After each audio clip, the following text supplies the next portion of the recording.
I can't believe I even have to do this, but it's increasingly unclear to me that Donald Trump can comfortably read the written English language. I mean, like English written on pages. I genuinely think, after reviewing a bunch of videos and comments and evidence yesterday, that Donald Trump may barely be able to read. Let's start with some journalists who have interviewed Donald Trump, who have come to the conclusion that certainly Donald Trump doesn't read. We'll start there. There was one point when I asked him how he was preparing to possibly be president, and are you reading the great presidential biographies, for example? And he paused for an unusually long time. His voice became almost tender, and he said, you know, I've never read a biography, but I've always wanted to. You ask him as he's leaving the interview and going to bed, what are you reading? What was that? And what did he say?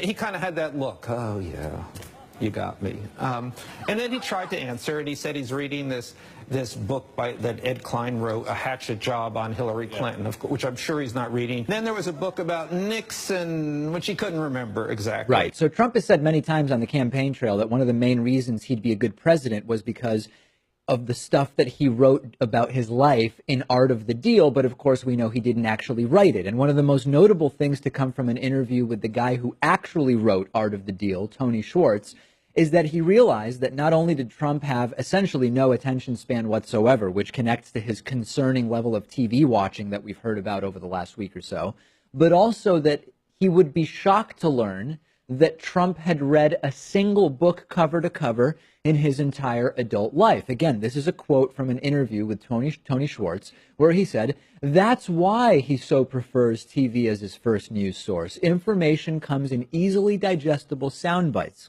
I seriously doubt that Trump has ever read a book straight through in his adult life. He also said that during the entire 18 months that he was writing the book with Trump and observing Trump, he never once even saw a book on Donald Trump's desk or anywhere on his in his office or in his apartment. So, fine, Donald Trump doesn't read, but can he read is really the question.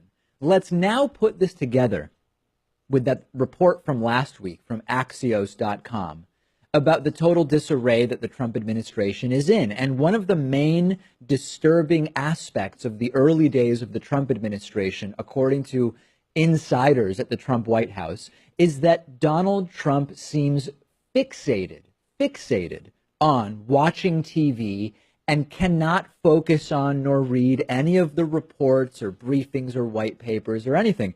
His advisors have even said he doesn't even really surf the web or use a computer. He'll scroll through Twitter on his phone and dictate tweets to people in the other room. That's yet another layer to this thing, that Donald Trump may not only have trouble reading, but also have trouble writing, as we've talked about before. And Trump has even tweeted about this himself. I dictate my tweets to my executive assistant, and she posts them. Quote, time is money. Source, The Art of the Deal. Of course, the phrase time is money didn't even come from The Art of the Deal. And again, this further continues to call into question both Donald Trump's reading and writing skills. His advisors have now also said Trump avoids reading any report or briefing that he finds to be too lengthy, and he will often just glance at the first page without even making it evident whether he understands what's on the page. It continues. Listen to this strange conversation that Mark Fisher had with Donald Trump. So I pressed a little harder and I said, well, how are you preparing? How will you make decisions as president? And he said, well, I'm not going to be reading any big reports or anything like that. And he told me the story of how a guy from Wall Street came to him, wanted him to make a deal in China, and said there was an innovative kind of financing that he wanted Trump to consider. And so Trump said, well, I don't know anything about that. And the guy said, no problem. We've done some research. I have a report. I'll send it to you today. And Trump said, don't send me any blanking reports, and said, because I won't read them. And here is Trump telling Chuck Todd that he gets his foreign policy advice from TV. Odd place for a presidential candidate to be getting foreign policy advice. Who do you talk to for military advice right now? Well, I watch the shows. I mean, I really see a lot of great, you know, when you watch your show and all of the other shows, and you have the generals, and you have certain people. But So that's circumstantial. Trump doesn't read. But is he avoiding reading because he doesn't like it or because he has trouble reading? And here is where it all explodes. I recently saw this interview I'm about to play for you on the Opie with Jim Norton radio show with Saturday Night Live's Pete Davidson. And Pete Davidson described that when Trump was guest hosting Saturday Night Live, he genuinely seemed unable to read the script. Take a look at this. Okay, so he's like, he doesn't really know how to read. For real. Yeah. So during like the table read, he like, before like we were gonna read each, before he had to read each line, and he's the host, so he's at everything. Yeah.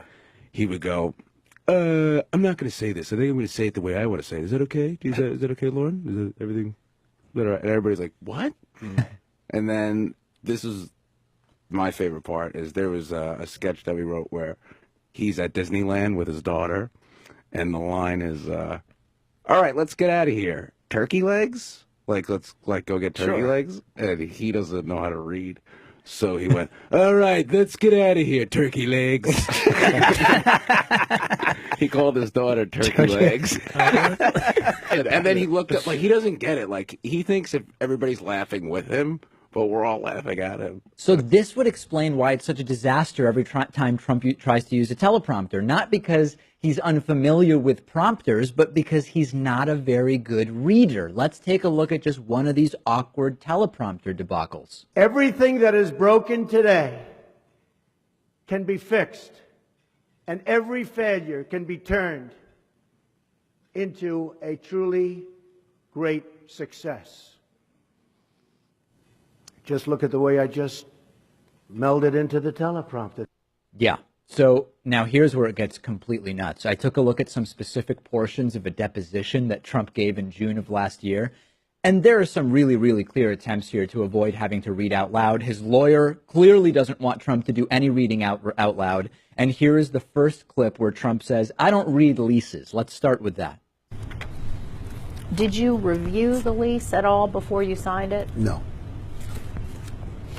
How many leases like this have you reviewed in your career? Signed or reviewed? Reviewed.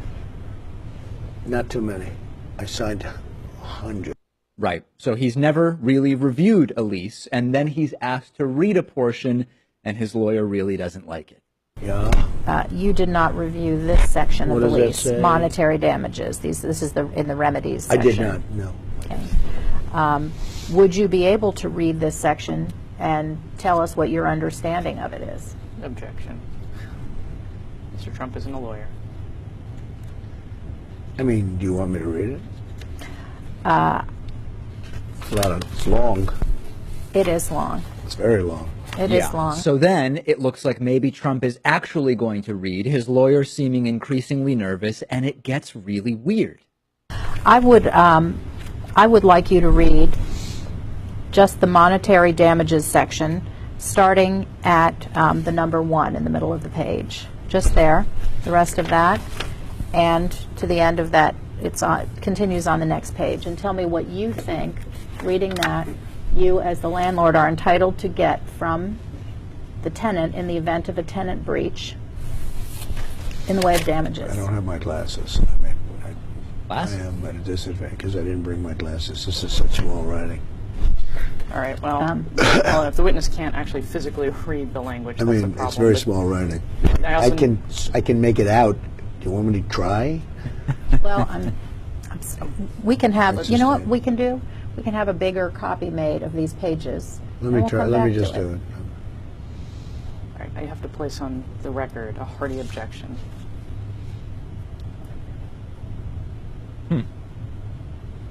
Awkward. Very awkward. Insanely awkward. So long pause, looking at the page, looking confused. He doesn't have his glasses with him. Have we ever seen Trump wearing glasses when signing executive orders? Have we ever seen Trump wearing glasses at those countless rallies where he goes up on stage with polling data to read to people? No. Here's an example. Again, never any glasses. All right. So South Carolina just came out, and that's 32 for Trump, 18 for second, 11 for third. Great. Florida leading by a lot, 31, 19, 13, and then all down in the dumps. So again, he's able to read numbers off of a page. Didn't seem to have a problem there without his glasses. We've never seen him wear glasses, but all of a sudden at the deposition, he doesn't have his glasses. And then his lawyer objects again, as you heard. Lastly, Trump stares at it for a while. And then again, instead of reading it, he sort of weirdly paraphrases what he thinks it says. Yeah, it's all damages that the landlord may sustain, including all legal fees and everything else involved. Looks like everything in the kitchen sink to me. Then you have number 2.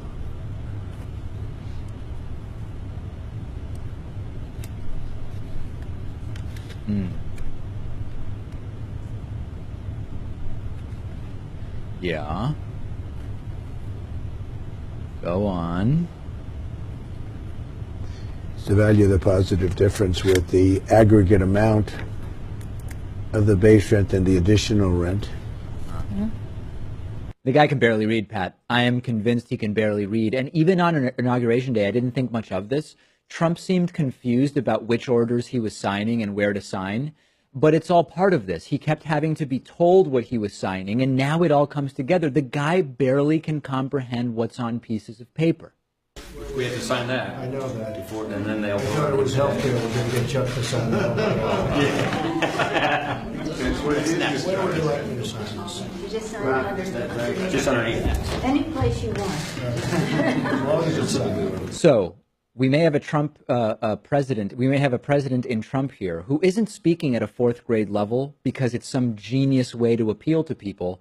It's because he's reading at a 4th grade level, and that's the highest level he's able to speak at. I mean, I'm not sure if we have enough here to make a conclusion on his raw reading ability. No. But the lack of intellectual curiosity is what bothers me, because you can get books on tape. You can have advisors come in Right. and tell you what the policy proposals are. There's ways around this. There are ways around it, but this is all incredibly disturbing, and I'm curious to see what the audience thinks about it.